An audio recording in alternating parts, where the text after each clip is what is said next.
ত্ৰিছা ত্ৰিছা ৰাজনৈতিক শ্লোগান হ'ব পাৰে জানো? எங்க தண்ணி வருதோ இல்ல அங்க தண்ணி வரணும். காவிரி சொன்ன সাউথৰ অভিনেত্ৰীৰ নাম এতিয়া ৰাজনৈতিক নেতাৰ মুখত। কথাবোৰ এনেই ওলাবনে? কিবা নহয় কিবা এটা নিশ্চয় আছে। ত্ৰিছা কৃষ্ণনৰ বিৰুদ্ধে আপত্তিজনক মন্তব্য কৰি এইবাৰ জেলত সোমাল তামিলনাডুৰ প্ৰাক্তন উপমুখ্যমন্ত্ৰী উদয়নিধি। কথাটো আপুনি দহকৈ ভাবি চাওক। তামিলনাডুৰ মুখ্যমন্ত্ৰী শ্ৰী জোচেফ বিজয় বা থালাপতি বিজয় আৰু অভিনেত্ৰী ত্ৰিষা কৃষ্ণনৰ মাজৰ সম্পৰ্কক লৈ দেশত এতিয়া আকৌ ব্যাপক চৰ্চা। দুয়ো কেৱল সহ অভিনেতা অভিনেত্ৰীয়ে নে আছে নেকি দুয়োৰে মাজত আন এক নিবিড় সম্পৰ্ক? কাৰণ আজিৰ পৰা প্ৰায় 5 মাহ পূৰ্বে প্ৰকাশ পোৱা এই বাতৰিটোৰ মতে থালাপতি বিজয়ৰ পত্নী সংগীতাই দাখিল কৰিছিল বিবাহ বিচ্ছেদৰ আবেদন। অভিযোগ আনিছিল এগৰাকী অভিনেত্ৰীৰ সৈতে বিজয়ৰ আছে বিবাহ বহিৰ্ভূত সম্পৰ্ক। আৰু মিডিয়াই লগে লগে গুজব উলিয়াইছিল সেইগৰাকী অভিনেত্ৰী আন কোনো নহয়, তেওঁ হ'ল ত্ৰিছা কৃষ্ণন। সঁচাকৈ বিজয় আৰু ত্ৰিছাৰ মাজত প্ৰেমৰ সম্পৰ্ক আছে নেকি? মুখ্যমন্ত্ৰী হোৱাৰ পূৰ্বে থালাপতি বিজয় দক্ষিণৰ ছবি জগতৰ অন্যতম সফল অভিনেতা। সিদিনা তেওঁৰ মুক্তি পাইছে তেওঁৰ শেষৰখন ছবিয়ে। একেদৰে ত্ৰিছাও দক্ষিণৰে এগৰাকী সফল অভিনেত্ৰী। ত্ৰিছাক কোৱা হয় কুইন অফ চাউথ। দুয়োৰে মাজত আছে প্ৰায় 20 বছৰীয়া বৃত্তিগত সম্পৰ্ক। 2004 চনত ঘিল্লি, 2005ত থিৰুপতি, 2006ত আথি, 2008ত কুৰুভি আৰু 2023ত লিঅ' নামৰ ব্লকবাষ্টাৰ ছবিত দুয়োগৰাকীয়ে স্ক্ৰীণ শ্বেয়াৰ কৰিছে। মুঠতে দুয়ো ৰিয়েল লাইফৰ এটা সফল জুটি। কিন্তু ৰিয়েল লাইফৰ সম্পৰ্কই যেতিয়া ৰিয়েল লাইফত টুকৰ মাৰে তেতিয়াই কথাবোৰ সাধাৰণ কথা হৈ নাথাকে।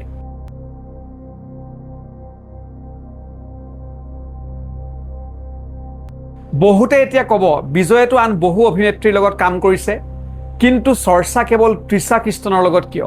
25 বছৰীয়া বিবাহৰ সম্পৰ্ক ভাঙিবলৈ ওলাইছে সংগীতা স্বৰ্ণলিংগম। তাকো অভিযোগ আনিছে অন্য অভিনেত্ৰীৰ সৈতে বিজয়ৰ এফআইআৰ থকাৰ। আৰু যিগৰাকী অভিনেত্ৰীৰ সৈতে বিজয়ৰ সম্পৰ্কৰ কথা কোৱা হৈছে সেইগৰাকী অভিনেত্ৰীৰ 2021ত বিবাহ বিচ্ছেদ হৈছিল। কিন্তু ত্ৰিছা কৃষ্ণন যাদু বিবাহিত আছিল। চলিত বছৰৰ মে' মাহত থালাপতি বিজয়ে তামিলনাডুৰ মুখ্যমন্ত্ৰী হিচাপে শপত ল'লে। শপত গ্ৰহণ অনুষ্ঠানলৈ অহা নাছিল বিজয়ৰ পত্নী আৰু সন্তান, কিন্তু সেই একেটা অনুষ্ঠানত নিজৰ মাকৰ সৈতে উপস্থিত আছিল ত্ৰিছা।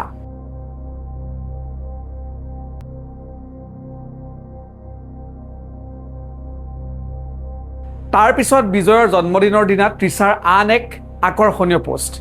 ত্ৰিছাই যিটো বাৰ্থডে উইচ কৰিলে সেই উইচটোক লৈও বহু চৰ্চা পুনৰ হ'ল। চাৰ্মি কৌৰ নামৰ এগৰাকী প্ৰডিউচাৰে কমেণ্ট দিলে, পিয়ৰ গ'ল্ড কাপল। লগে লগে ছ'চিয়েল মিডিয়াত আৰম্ভ হৈ গ'ল চৰ্চা। বিজয় আৰু ত্ৰিছাৰ মাজত নিশ্চয় কিবা নহয় কিবা এটা আছে, যদিও ত্ৰিছাই বিজয়ক তেওঁৰ আটাইতকৈ প্ৰিয় বন্ধু বুলি দাবী কৰিব খোজে। এনেকৈ বহুতে বহু কথা উলিয়ালে, কিন্তু এতিয়ালৈকে বিজয়ে এই সন্দৰ্ভত কোনো ধৰণৰ প্ৰতিক্ৰিয়া দিয়াৰ পৰা বিৰত আছিল। কিন্তু শেহতীয়াকৈ DMKৰ প্ৰতিবাদৰ নামত সীমা পাৰ কৰাত আৰু সহ্য কৰি নাথাকিল বিজয়ে। ৰাজ্যখনৰ তঞ্জাভুৰত কাবেৰী নদীৰ পানীৰ সমস্যাক লৈ DMKয়ে এক প্ৰতিবাদী কাৰ্যসূচী ৰাখিছিল। প্ৰতিবাদী কাৰ্যসূচীত বক্তব্য ৰাখি উদয়ানিধিয়ে ৰাজ্যখনৰ মুখ্যমন্ত্ৰী শ্ৰী জোচেফ বিজয়ৰ ঘনিষ্ঠ বন্ধু হিচাপে পৰিচিত অভিনেত্ৰী ত্ৰিছাৰ সন্দৰ্ভত অশালীন মন্তব্য কৰাৰ অভিযোগ উত্থাপিত হৈছে, যাক লৈ তামিলনাডুত এতিয়া ব্যাপক প্ৰতিক্ৰিয়াৰ সৃষ্টি হৈছে। திமுக மேல என்ன பொய் வழக்கு போடலாம், என்ன பொய் கேஸ் போடலாம்?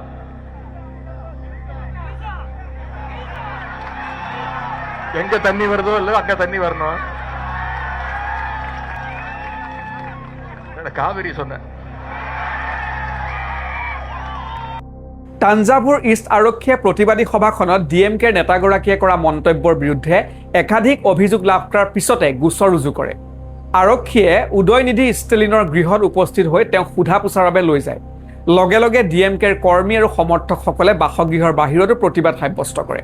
DMKয়ে অভিযোগ আনিছে চৰকাৰে উদয়নিধিক ৰাজনৈতিকভাৱে টাৰ্গেট কৰাৰ এয়া এক চক্ৰান্ত বুলি তেওঁলোকে অভিহিত কৰিছে।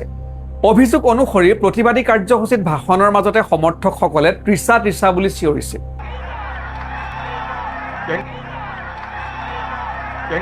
উদয়নিধিয়ে অলপ সময় ৰৈ এই ধ্বনিৰ উত্তৰ দিয়ে, எங்க தண்ணி வருதோ இல்ல அங்க தண்ணி வரணும். காவிரி சொன்ன যিটো মন্তব্যক মুখ্যমন্ত্ৰী বিজয়ৰ দল টিভিকে আৰু বিজেপিৰ নেতাসকলে অভিনেত্ৰীগৰাকীক লক্ষ্য কৰি কৰা অশালীন মন্তব্য বুলি অভিযোগ উত্থাপন কৰিছে। এই মন্তব্যৰ বাবে এতিয়া উদয়নিধি সৰ্বত্ৰ সমালোচনাৰ সন্মুখীন হৈছে।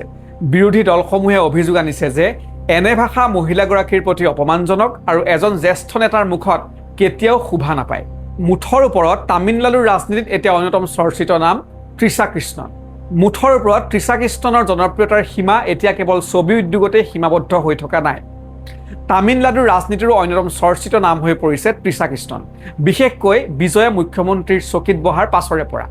বিজয়ৰ সৈতে তৃষাৰ বিশেষ সম্পৰ্ক আছে বুলি মাজে মাজে গুজব ওলাই থাকে। কিন্তু এই বিষয়বোৰ যেতিয়াই ৰাজনৈতিক নেতাৰ ভাষণত স্থান পায় তেতিয়াই মূল বিষয়বোৰ হেৰাই যায়। এইবোৰ জানো সঠিক কথা হ'ব পাৰে? জনাব আপোনাৰ মন্তব্য। আজি ভিডিঅ' ইমানতে সামৰিলোঁ। পৰৱৰ্তী ভিডিঅ'ত পুনৰ লগ পাম। ধন্যবাদ।